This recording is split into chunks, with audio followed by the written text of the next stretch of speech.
We'll stop our convos. No mai haere mai, ki tēnei hui. We all ready to go? My mic's gone a bit wobbly. Anyway. No, I was actually thinking about the paint, the line. My mic is following suit. Anyway, no mai haere mai, ki tēnei hui. This session is live streamed, and so I am going to pass over to Barbara. Kia ora koutou everyone. Thank you for coming along today, and also kia ora to the people online. We've been asked to brief the Council today on this important issue that is included in our long-term plan consultation, the sale of the shares in Wellington Airport and the establishment of a perpetual investment fund, which you often see us refer to as the PIF. So this briefing is intended to provide background and context to support the Council's deliberations next week. And all of the information we'll include in this presentation today will be in the report that will be published tomorrow. So the agenda papers will be going out by the end of the day, and we'll also provide you with these slides. I think, just by way of brief introduction, it is critically important for us to understand that the Council does face serious financial issues, and that this long-term plan is seeking to address these. These are also issues that have been identified by external agencies, Standard & Poor's, our credit rating agency, and also the independent financial advice by KPMG as part of their review of the Council's balance sheet. And by the way, we do have Jessie Phillips here in the room from KPMG, and also Alton Pollard online, who will be available after this presentation to help us, if necessary, with questions. So the Council has consulted through its long-term plan on a sound and prudent solution to these problems, and the preferred option that the Council has consulted on is to sell our full airport shareholding and create that new perpetual investment fund to provide financial resilience for current and future Wellingtonians in the event of a natural disaster or other unexpected disaster that impacts severely on our financial situation. And we just acknowledge that this is a difficult decision for the Council. We know that, and there are very strong views in the community to be expected. But from a purely managerial perspective, it is our firm advice still, and the advice of external parties, that this is the prudent thing to do for our city. I'm now going to hand over to Andrea. We have a number of slides we'll take you through. We'll summarise them at the end, and then we'll open up for questions, Chair. Kia ora. Kia ora, Barbara, thank you. So first and foremost, I'm just going to start with the problem that we're looking to solve, just so we can step back and go through this process. So we face as a council two significant financial risks. The first is a significant and growing underinsurance, and so this is the graph that you will have seen previously that was included in our consultation document, and I just want to take a moment to remind you about what this says. In a sense, we look to model what would likely happen in an event, and this does literally keep me awake at last night. I'm not sure if you felt the earthquake last night. I certainly did. It woke me up, and my mind goes to really horrible, nasty places when I feel an earthquake at the moment. But what this does is it reflects the fact that in a 1 in 1,000 year event, what is the likely replacement cost of the assets that could be damaged? Now, we use 1 in 1,000 because that is part of our policy and the strategies that we have in place. It's also very common across the public sector, and it is equivalent to probably a 7.7 magnitude earthquake here in Wellington, or an 8.7 over in the Wairarapa that could have quite a significant impact for us here in Pōneke. Of course, we're not just talking about earthquakes. We have seen the events in the Hawke's Bay and Auckland, and including the flooding events. And I just want to, we often look at earthquakes because that's the event that we're expecting here in Wellington, but there are other events that we need to carry insurance for. Under this scenario, we have mitigated some of that risk. In September 23, about $2.1 or $2.2 billion we've mitigated through the insurance that we can get out of the market, as well as other sources of insurance like EQC for our housing portfolio, like the central government 60-40 split, although that is a verbal agreement that relates to a cabinet paper. It's not something official, but we have built this in here.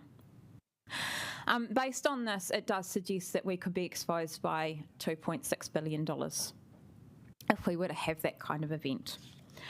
So that's our underinsurance or our growing insurance risk. The second financial risk that we have is that we have a very undiversified portfolio. And what I mean by that is all our assets are tied up in either the airport, so our investment assets are tied up in the airport or our ground leases. So not only would those assets be likely to suffer damage in the same way our assets would in the event of an earthquake, we could expect some disruption to the dividends that we receive out of them. Not only just in an earthquake setting, but in another event. So a good example of that was the pandemic, where we lost our dividends from the airport as a result. And that does come with the risk when you don't diversify your portfolio or you have all of your eggs in one basket. So, as Barbara mentioned, we consulted on our preferred option within the consultation document, which was the full sale of our 34% shareholding in the airport to establish the Perpetual Investment Fund, which I will call a PIF. I think there was some suggestions of alternate names provided by some councillors the other day, but I'm going to keep calling it a PIF. So under that preferred option, what we did talk about to the community was a $500 million mid-range sale of the shares, assumed $8 million cost of that sale. So we sort of started with a fund balance of $492 million, and we also added in some ground lease sales there. Those are very much an estimate at this point, all right? We would need to go out and we'd need to look at the sales strategy and go through a process to look at what the value would actually be. But the point is that we were trying to highlight to the community what this could look like. We modelled 7% return for that fund, and that is based on sort of mid to high level kind of growth scenarios that like the KiwiSaver is based on. It's also not too dissimilar to what New Plymouth District Council's Perpetual Investment Fund has returned as well. What we did assume was that 5% of that return would be reinvested. 5% would be returned to council in the dividend and 2% reinvested. So very much getting the same income out of that fund as we currently do from the airport. Obviously, we want to continue to grow the fund over time, and that's the really important part of having some level of reinvestment rate.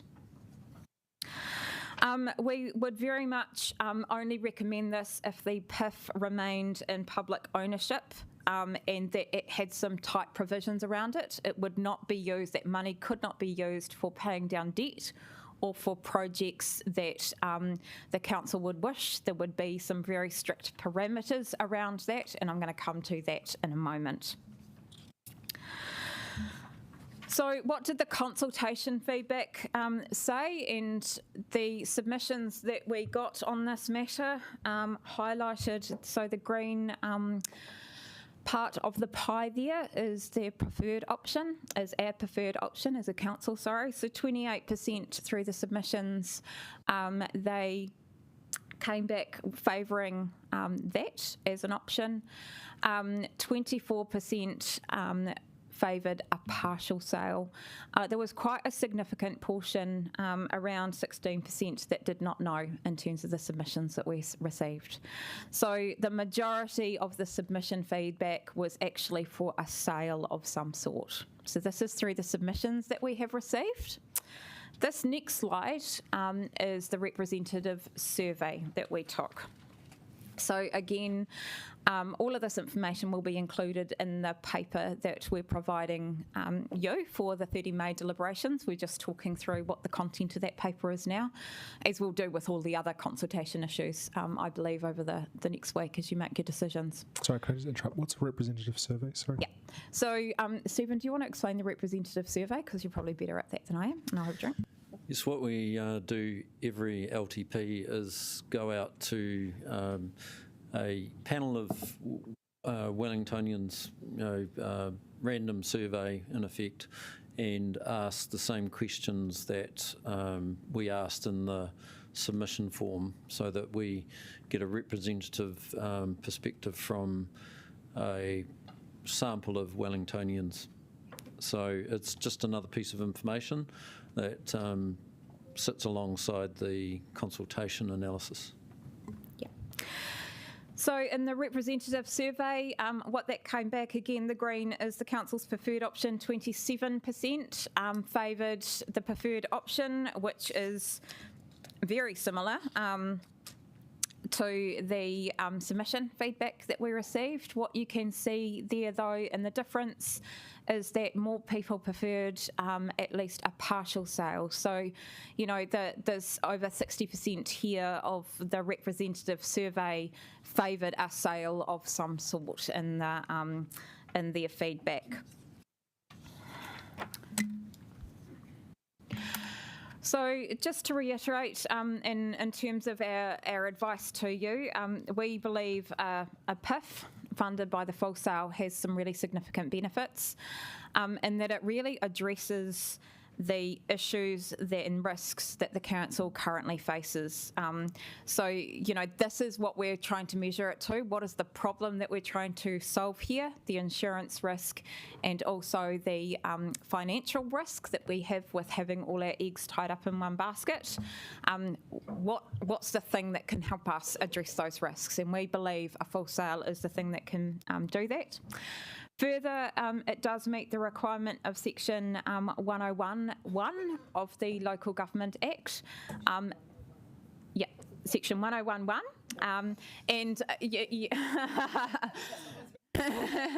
No, I think you could probably test me on this. I did in preparing for this. Said, what does Section 101 say? I can probably rattle it off the top of my head, but my interpretation and probably a fairly accurate representation will be that we need to manage our revenues, our expenditure, our assets, liabilities, and our financial dealings in a prudent manner that promotes the current and future interests of the community. So you can test me on that later. I'm pretty sure that that's what it says.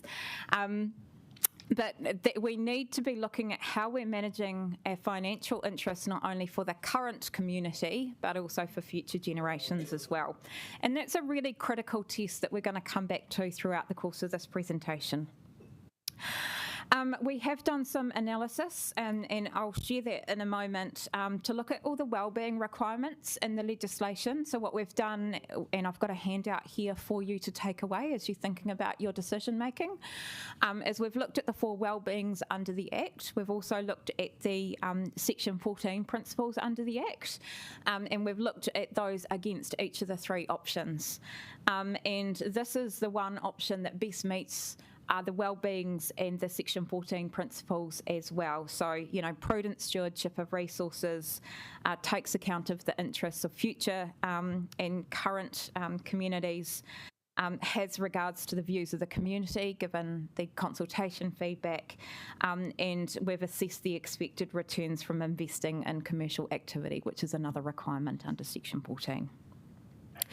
This option also responds to the concerns raised that Barbara referred to by Standard & Poor's, and of course highlighted in the balance sheet review work that KPMG did as well. We've had a number of questions and a number of people that are concerned that the funds in the PIF couldn't be protected, and so I just wanted to cover that. If you were to agree to establish a PIF following consultation, there would be a formal process that we would need to go to establish the fund and put the necessary protections in place to ensure that it was only used for its intended purpose. So key stages of that implementation are on the slide. It does go from establishing a new entity or unit to manage the fund, appointing an investment manager, right through to exploring legislative protection. So that's a local bill, and that is the extent that likes of New Plymouth District Council has implemented as well. So I'm just going to jump into, so what could this fund look like under this scenario? So what we have modelled next is using the 7% return that we signalled in the consultation document. What would the fund look like in 50 years from a full sale versus a partial sale? And when we're looking at a partial sale, I'm going to reinforce that it's 50% of our 34% shareholding. That is what we've modelled. So that's what this is showing here. So we've got a full sale in 50 years' time at a 7% return could be up to 2.8 billion. And a 50% share sale using that same return would be around 1.6 billion. When you look at the full sale and you look at the returns that you could get from a 7% return versus an 8% return, you can see the impact that that has immediately on the slide, where you could actually achieve a $6.4 billion fund over the 50-year period. So, you know, as we would look to make decisions around how much gets returned, then we would have to look at this kind of analysis to say, how much do we want to return back in the fund versus how much do we want to draw out dividends. So this is just showing you some sensitivity analysis just for your information. And similarly with a partial sale, we've done the same. Just so you've got that for consistent reasons. A 50% shareholding under a 7% return scenario would be around 1.6 billion, and a higher rate of return of 8% would be around 3.3 billion. So again, this is information that we've included in the paper, and just for your information, so as we go into this. Andrea, could you also please clarify whether those figures are inflation adjusted? They are, aren't they? Yes, they are. Yes. Yeah. Yes. Yes. Sorry, the question there was whether that included ground lease sales. Ground lease sales, yes, I believe it does. Oh, sorry, that's just the airport shares, but just for that sensitivity. So again, what we're trying to show here is, you know, what can be achieved, recognising that we still would need to go through a process if the decision was made to come back to you. So that's all we're trying to show here. I did mention that we had done this assessment of wellbeings. Great suggestion from Deputy Mayor Foon and the Section 1714 principles under the Local Government Act, and we've got a handout that we'll share with you all as part of this presentation, as well as the slides. So, what happens if you want to select an alternative option? We've talked about our preferred option, why we think that's a good idea, and what we can achieve with that. So we would like to paint the picture of what would happen in choosing an alternative scenario. So if you were to proceed with a partial sale or no sale, you need to be cognizant of the risks that those alternatives may present, okay? So under that scenario, when we're trying to address our financial risks of underinsurance and the fact that we have all our eggs in one basket, a partial sale or no sale is not going to be able to address those two financial risks to the same extent. So under those scenarios, it would be our very serious advice that you would need to really manage the council's debt, because you would still face the same risks that you do now, where we have such a significant underinsurance that we'd need to think about, if we don't sell these assets, what's the other thing that we can do to mitigate the risks that we face? So the only option that we actually have in our balance sheet is to manage our debt headroom, and that is largely driven by our capital expenditure. So we would need to have capacity to be able to react to that kind of insurance event or circumstances where we face a financial risk again. For example, the COVID scenario where we had a loss in dividend revenue. The one thing that I would say, and the reason I talked about Section 1011 around prudence, is that in any of these scenarios, we need to be able to provide a prudent solution because the auditor will be looking to form an opinion on that as part of our long-term plan. And what the legal advice that we do have suggests that no sale of any shares without significant cuts to our debt, that would not be prudent. So we really need to think about, you know, what the alternatives are in this kind of situation. It's not yet clear how a partial sale combined with other adjustments to our debt to revenue ratio, which would go through our financial strategy, would be assessed from an audit perspective. So we'd need to work through that. So again, that would be part of the audit process for the long-term plan. I'd also note that Standard & Poor's in their report and their latest report to us did note that they will be looking at Wellington City Council's outlook or credit rating if the council changes its financial strategy. So under a partial sale or a no sale, we would likely need to change our financial strategy because we'd need to look at our debt to revenue ratio, and then that would trigger a Standard & Poor's review. I should note that Standard & Poor's will be looking at the outcome of this anyway. They have told us that verbally. So what's the pathway, for a partial sale? So if the council was to resolve to undertake a partial sale, and what we mean by that is at least 50%, because remembering that we're needing to address the problems that we're facing and the risks that we're facing, what would a sale of 50% or more look like? Well, we would recommend that we agree to change our financial strategy with a new debt to revenue ratio of 15%. So that increases the council's ability to borrow in the case that, you know, that has some headroom in the event that we were to have such an event that is called for. Under the current capital expenditure problem, we would breach capital expenditure program, not problem. It is somewhat of a problem. We would breach the revised debt to revenue ratio in years 2 and 4 at that rate only. And we just wanted to highlight that that's okay because over the long, you know, the 10 years of the program, we're looking at the whole 10 years as a whole. There is a couple of options or a couple of things that you need to be aware of in looking at this option. The sale of a smaller shareholding is likely to be quite difficult, and it may not ultimately succeed. There'll be less market interest in a small shareholding, and the council may not be able to achieve maximum value because if it's only selling, and I'm saying 50%, 17% of it, you know, of the shareholding, it's likely to be less attractive than 34%.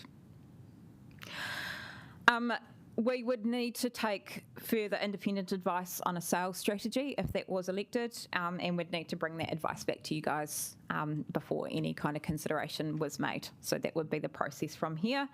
And due to that smaller size, it wouldn't address all of the financial concerns that we have that we're trying to address. So that was the partial sale. What about no sale? If you resolve not to sell the shares or establish a PIF, we would need to take the following actions. So we'd agree to undertake an LTP amendment because if that was the decision that you were to make on 30th of May, we couldn't provide advice to you in the timeframes provided on how we would sensibly reduce our capital program. We would need to reduce it significantly, and our community would need to have a say on what that would look like. So we believe that we would need to do an LTP amendment, and that we would need to go out to the community with what areas that we would like to reduce our spending on.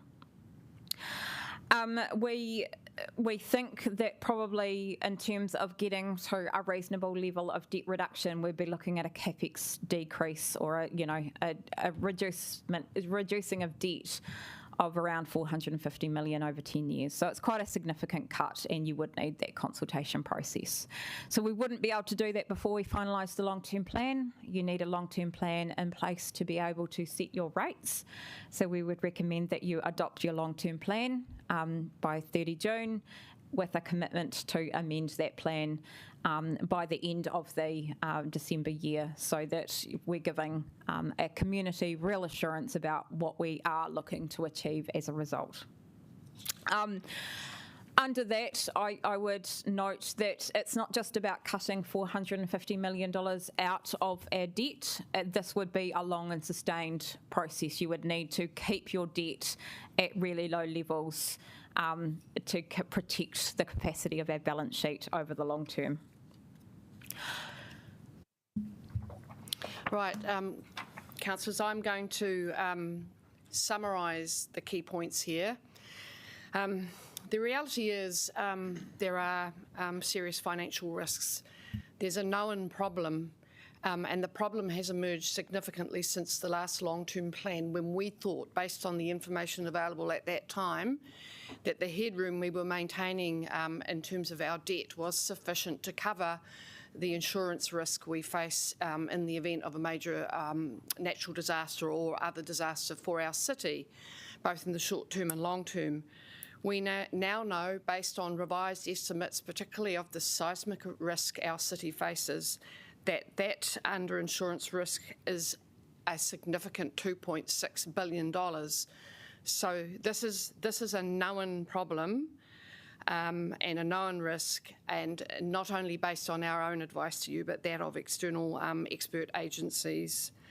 So we know we don't have now enough long-term borrowing capacity to address that problem, and we have, in terms of our obligation as a council to plan and make decisions that are prudent in the short and long term, we have to look at the solutions available to us, and there are very few when you look at a gap of that nature. So we are saying to you that the establishment of a perpetual investment fund through a full sale of our shares in the airport would address these risks, enable us to grow a fund of a scale of between 2.8 billion to 6.4 billion over a 50-year period based on a 7 to 8% return, and also continuing to generate a dividend for the council on a regular basis equal to the forecast dividend for 10 years of the long-term plan for the airport. So we know that that proposition is financially prudent, and we know it has significant benefits over all of the other options available to you, because it meets your statutory obligation to manage our finances prudently. And I don't need to read all of those risks out to you. We have to remember that our current budget currently assumes a full share sale. So pursuing a partial sale or a no sale in particular would have significant implications for the budget, as our CFO has outlined. And because that impacts on our financial strategy, that is why, particularly with a no sale, we would have to go back and revise our financial strategy and undertake an amendment to the long-term plan, which would involve another consultation process similar to the one you've been through within no less than 6 months. It's really important that we emphasise that there is absolutely no intention that there would be a perpetual investment fund that is not protected. And there are ways in which, and we see this in other perpetual funds around New Zealand, there are ways in which a fund like this can be protected in perpetuity for the benefit of the people of the city today and into the future. And our consultation feedback does show a reasonable level of support for a sale of our shares, either in full or in part, and the establishment of a perpetual investment fund. And I know we've talked a lot about this word prudent, and it's not easy to define it, because it does come down to your judgment as governors for the city. But what helps you make that judgment is the expert advice you're receiving. not only from our internal experts but external experts. And we know that this will be a clear focus for the auditor, and the outcome, dependent on what is decided, will set us on a particular pathway.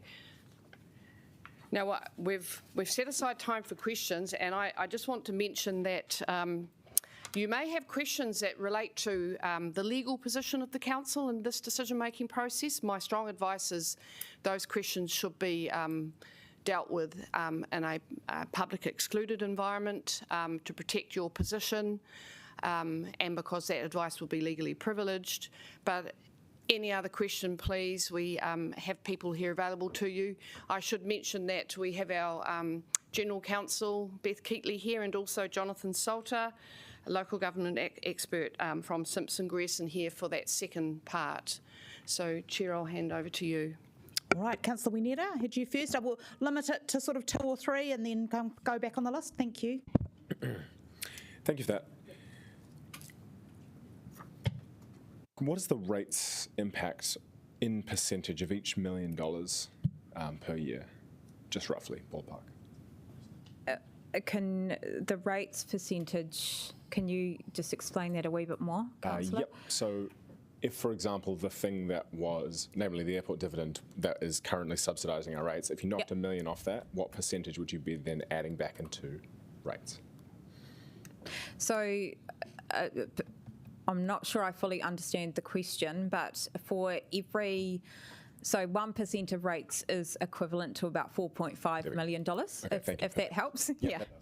4.5. Yeah, and that's for OPEX. So just reminder, if we borrow for any kind of project, you know, the cost of, funding that over the long term is higher because we have the interest costs that we need to fund as well. Okay, thank you.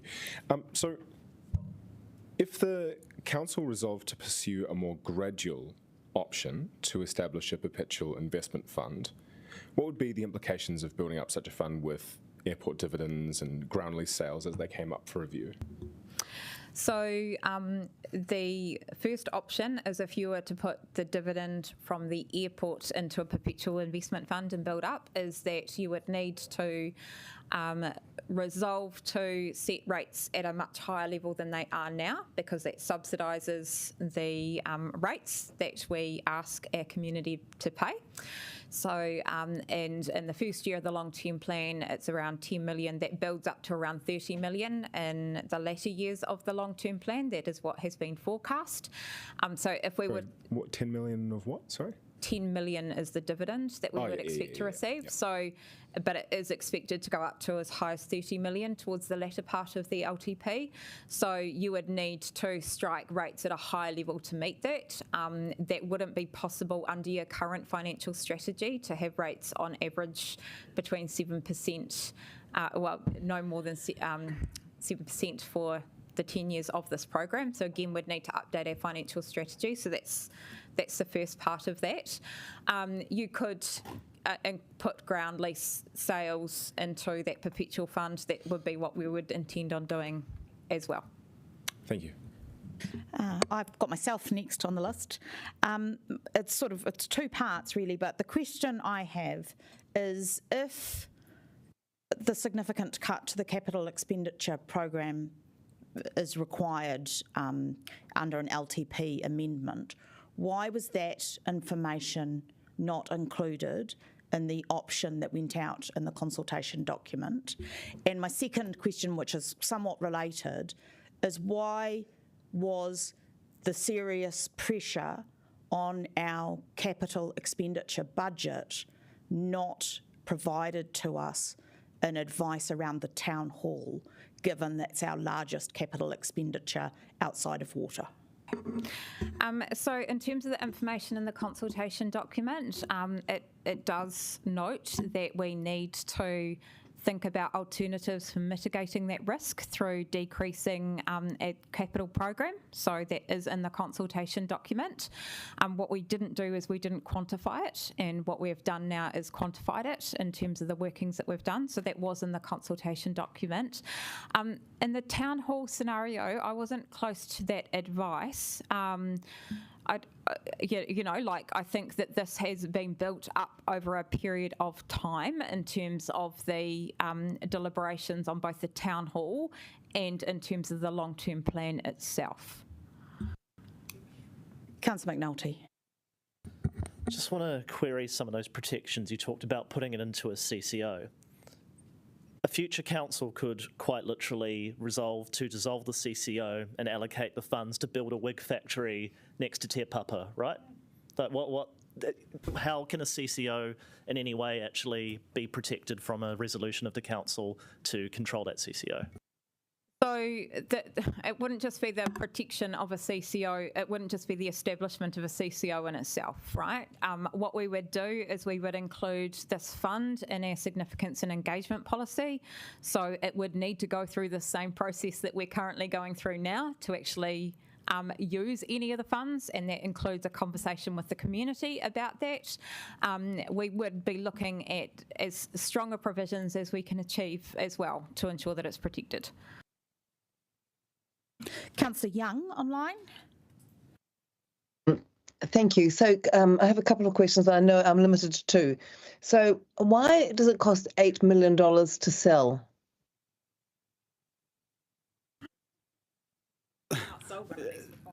No. I mean, there are transaction costs associated with selling any asset, legal fees, commercial advisor fees, and getting best price for in this sorts of process. That is a figure that we've used based on precedent. Unfortunately, there is a cost associated with making sure you run a competitive and well-run process in achieving a sale of this nature. Sure, I get that, but $8 million is one hell of a price. Sure, and it's a placeholder assumption based on our estimate of what it takes to sell an asset of this sort of scale. Okay, so my other of my two questions is, when you talk about a 7% return, is that net of all expenses or is that gross? That's a gross number. The 7% was actually, if you look at 10-year historical KiwiSaver returns between a balanced and a growth fund, a midpoint is 7%. So we thought that was a good proxy for, what the council might expect from a PIF. Okay, so I'm limited to two, so that's me. Thank you. I said two or three, Councillor. Okay. So one more. So who would specify the split between investing locally, New Zealand, and internationally? I think I had a thing from my stockbroker that the average return last year was 2.7%. In Australia, and in the States it was 20%. So that would be a decision of the council. So as part of the establishment of this fund, the council would decide the parameters that they would want this fund to be invested in, and then it would be up to the investment manager or whoever controls that to work within those parameters. That is a terrifying thought that we are deciding on the split. Thank you. That's my three. Councillor Calvert. Thank you. I'm just going to focus on the option of partial sale in my questions, but I just wanted to point out that our second biggest capital expenditure after water is actually our social housing. We've got 592. In the LTP? Yeah, we've got 592 in the budget. But I wasn't talking about the LTP. Yes, anyway, that's the next biggest capex. So in your graph, and it would be really helpful if staff could send us the slides because I'm going back off memory here. It showed until, I think, year 2037. I can go back, okay. Councillor Calvert. So up until 2037, there's an equal sort of seems to be return, but whether we sell 50% or... It's sort of hard to see. So I was just trying to work out, is there much of a difference up until 2037? But I can see that now. So that's clarified that one. The other question I've got is, one of the issues about only selling part of the shares that we'd have to reduce our debt by $450 million over the next 10 years. Is that right? No, that's not quite correct. If we weren't to sell anything, we would need to think about what is our capacity to be able to react in the future and have a situation that we would consider to be prudent. So if there was no sale, that's the option to look at our capital. Well, that would be the need to look at our capital program to be able to develop a prudent long-term plan. And are you talking, that's 450 million? That's our provisional estimate at this point, but of course we'd need to work through what that looks like, and of course our auditors would have a view as well. Wouldn't that be prudent then, given our debt is meant to finish at 1.55 million at the end of this financial year, and we're talking about our debt increasing to $2.7 million within this, so it just, by then, it just seems that we shouldn't, if we want to save depreciation costs and interest costs anyway and reduce the burden on ratepayers, shouldn't we be looking at reducing our debt anyway? Well, I think the point that you're trying to achieve in this long-term plan is a balance between how we manage our risks and how we invest in our assets and the vibrancy of Pōneke. And so there's always going to be a trade-off there, right? And so that's the plan that you have currently developed, investing in the city and its infrastructure.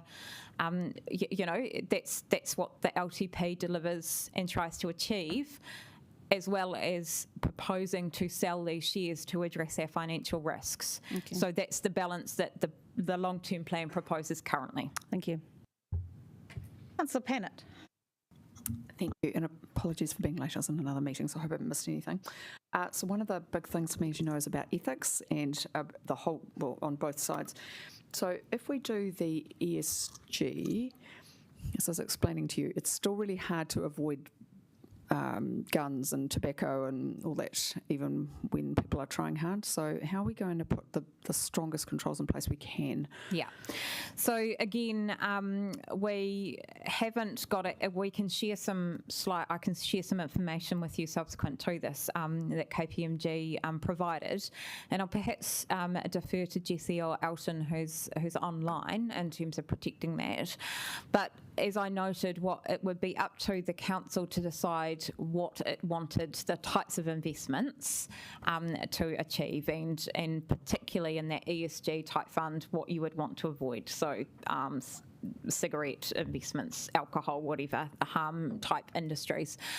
In terms of protecting that, that would be the mandate of that investment in itself.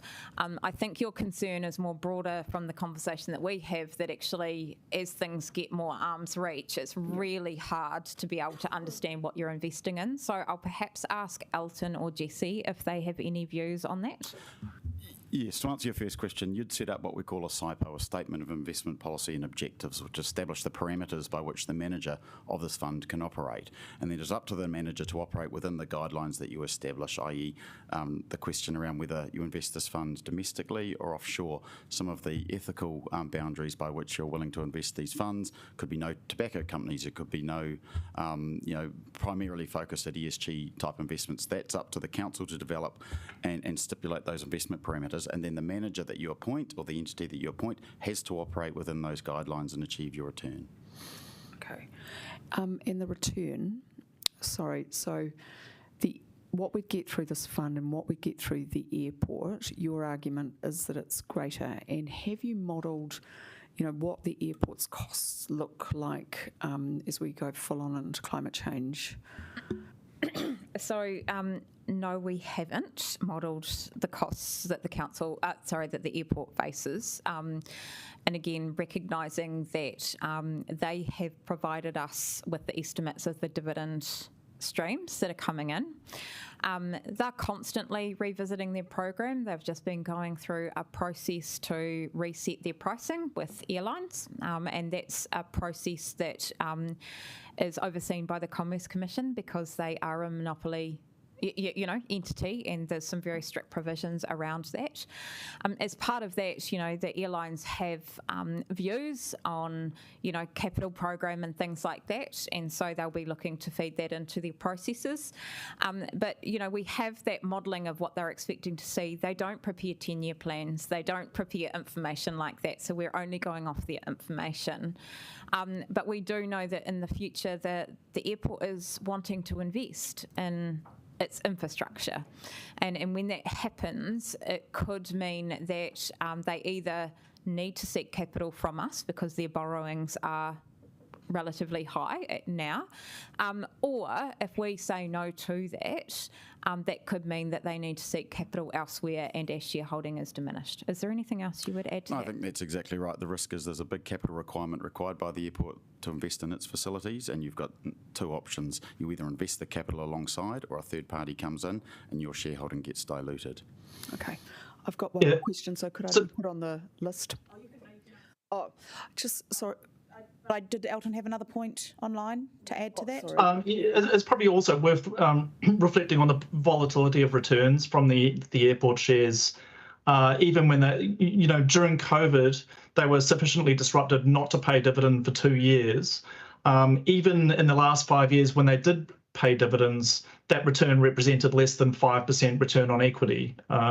So it's clear that having all your eggs in one basket, from a pure financial return perspective, is not great for the council, or hasn't been great for the council. Thanks, that's helpful. Just last question is, because it is a strategic asset, and there's some sovereignty issues there around making sure that we can control our destiny as a country and all the rest of it, and if a hostile government came in and bought up a share, are you confident that Infratil would be the majority shareholder? Because I'm kind of... Well, Councillor Brown might be, with his large shareholding.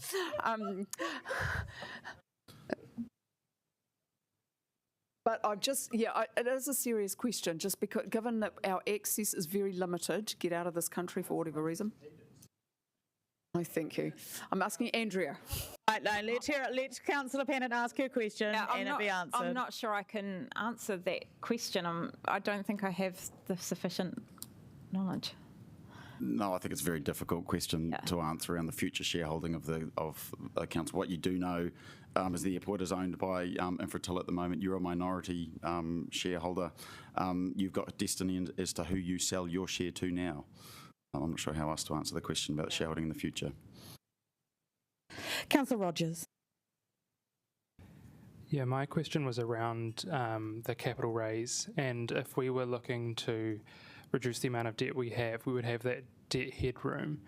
I guess the first part of the question is, would we actually have the ability to pay for a capital raise of that size? And if we couldn't pay for that capital raise, would we see the value of our investment in real terms diminish? So I can't be categoric that we wouldn't have the money to be able to spend on a capital raise. We would need to look at that in the circumstances that we're in at that particular point in time. What I would say, to be as helpful as possible, is that if they were to ask us now, we would struggle because we have these, we have some significant financial risks, right? So we would need to look at that. In terms of the impact, I believe that that would have an impact on the returns that we will receive in the future. Does anybody who hasn't asked a question? No? Okay. Yes, Deputy Mayor Foon, and then I'll go back to the second round of... Kia ora, Chair, thank you. So just in a partial sale, like part of the scenarios you're putting through to us, in a way though, isn't that a way to spread the basket or the eggs in one basket, because you still have the asset of the airport? Yes, it is. You could still spread, and part of your diversified portfolio would include a shareholding in the airport. That said, you would need to take a couple of things into account. Number one, the ease of which we could undertake a partial sale. so reflecting that it would have to be significant enough in size to be able to attract someone to want to buy. And we have certainly modelled a 50% share sale. It doesn't get us to resolving the problem that we're looking to resolve in the same way that a full sale does. So you still have those challenges in terms of the risks that we're facing now. But then the shareholding price would also still increase over time. So your shares, the value of the asset of the airport will also still be increasing? Yes, possibly. That would depend on the market conditions, and equally we don't realise that share increase until we sell. I think there's just one thing I'd add with regards to a partial sale. We're already selling a minority stake with an investor that has a majority stake, and that's already a reasonably challenging transaction to execute, but one that in our opinion is achievable. Selling the minority share of a minority share, the dilution of governance rights, the loss of a director role, all complicates that process. The potential introduction of a third shareholder into this entity would be challenging. It's not the case that 17 plus 17 equals 34, in my opinion. It's much less than that. And it would be a suboptimal outcome for this council and a suboptimal outcome for residual holding in the future. Councillor Brown. Sorry, Chair. Sorry. I was waiting. And I was thinking. My brain can't think and go fast enough. So just to clarify back to the partial sale, if we did do that, do we still need to revise the capital program in this LTP? So the advice at this point in time is if you were to sell a minimum of 50%, we think that within the capital program, providing that it goes through as we're proposing on the 30th of May, is that we'd need to probably manage the capital program in the outer years, but wouldn't require the significant cuts that we would be suggesting with a full sale. Without a sale, sorry. Yeah. Thank you. Councillor Brown. Just, is it okay just for me to say something rather than a question, or you just want questions? I want questions. Oh, okay. No, Oh, no, Do you agree that? Do you agree? Are you aware of that? Do you agree that if we break the shares into two parcels, we would be consigning ourselves to anything as much as a 20% drop in the value of the individual shareholding, or the individual share values?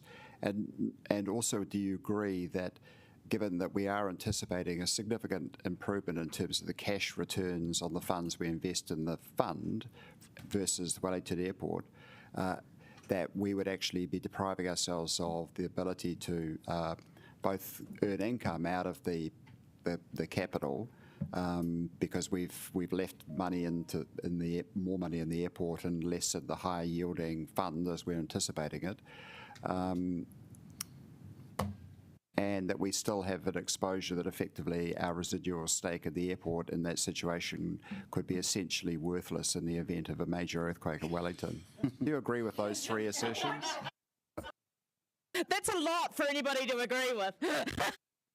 I heard the last part and I would agree with that. Yes, I do agree. Any others answers to that question? No. I think that for the first part, the value per share achieved through a partial sale will inevitably be less than the value per share achieved in a full sale of the 34%.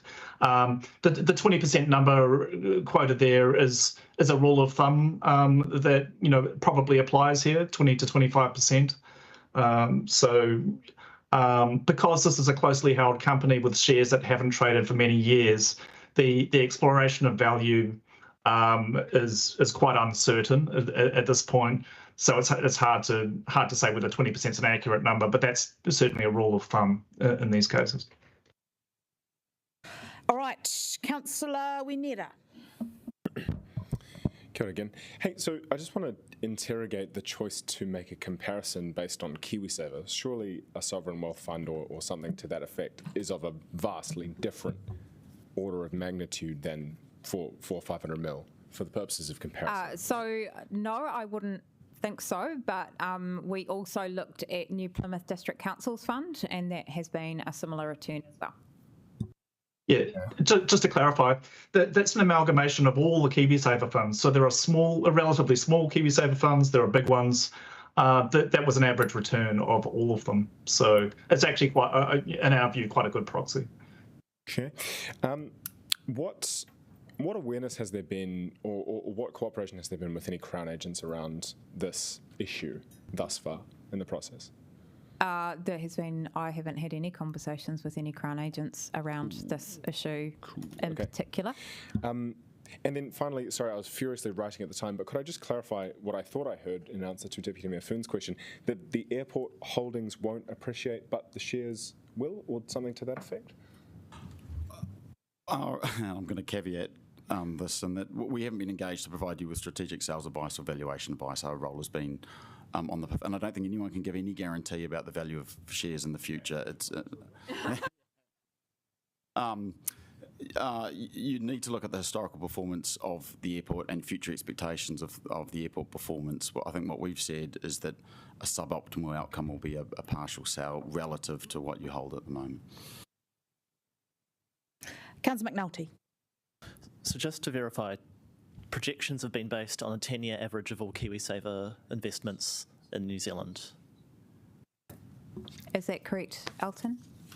Yeah, the 7% return is based on an average between balanced and growth funds over the last 10 years of the KiwiSaver funds in New Zealand. Yeah. Okay. So in the 14 to 24 period, we know the S&P went about 250% in growth.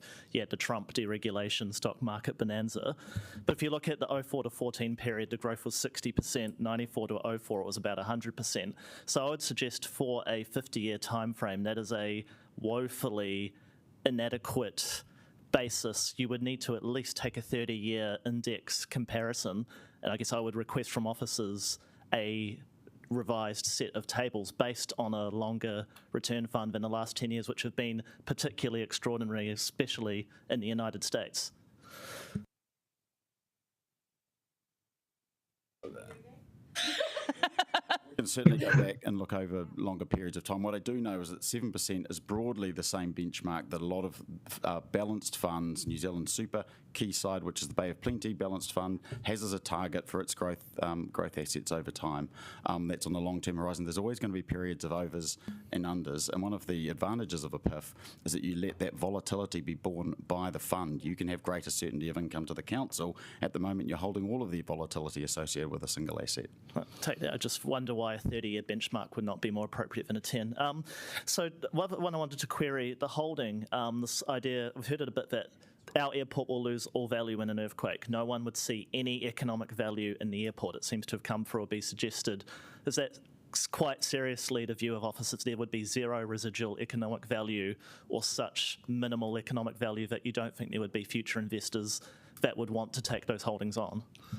No, that's not what we said. What we're referring to is in the event of an earthquake, it's likely to have some damage or it would experience some damage. We would need some liquid funds at the point when there was that kind of disaster to be able to spend on recovery for us. It would be unlikely that we would be able to sell our shares in the airport at that point in time, is what we're saying. It's not to say that they, they wouldn't rebuild and invest themselves and we could sell at a later point in time. I'm not suggesting that at the point at all. What I'm saying is when we need the funds is when we're going to be exposed to some kind of event that they are likely to be exposed to as well. I think also even if the airport wasn't damaged physically, the impact on tourism would mean that the value of the shares would be worth a lot less. Councillor Rogers. I'm trying to trawl back through the many submissions we had over the past few days, and my recollection may be incorrect. I seem to remember someone submitted that there was a crash that involved the investment fund in New Plymouth, I think is the one we're talking about, and that their returns were similar to inflation and were similar to the real value as when it started, or something similar to that effect. I might be entirely wrong.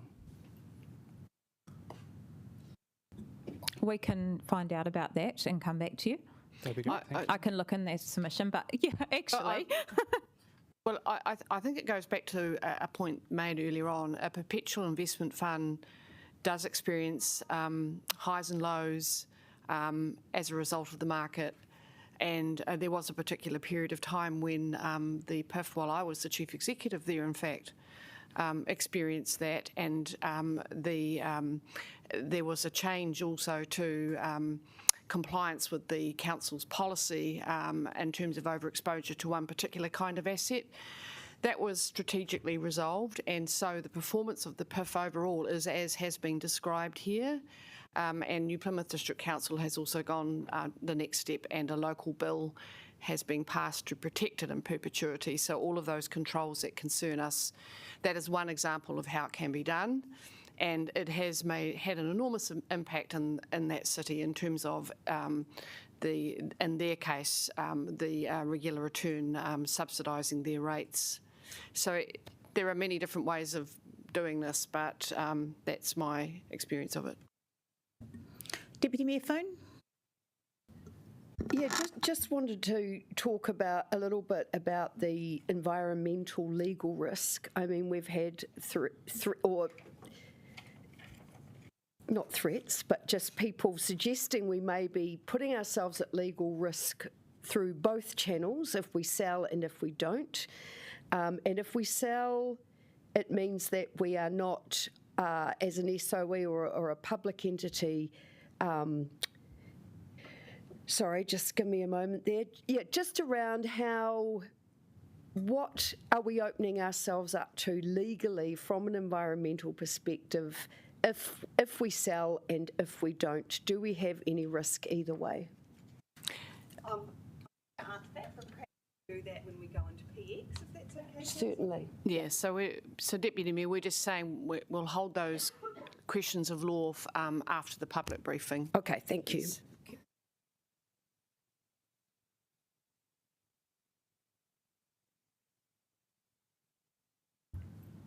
Should we do the water update in public? PX? All right.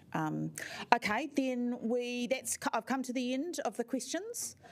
And so we will thank you, everyone. We will end the live stream.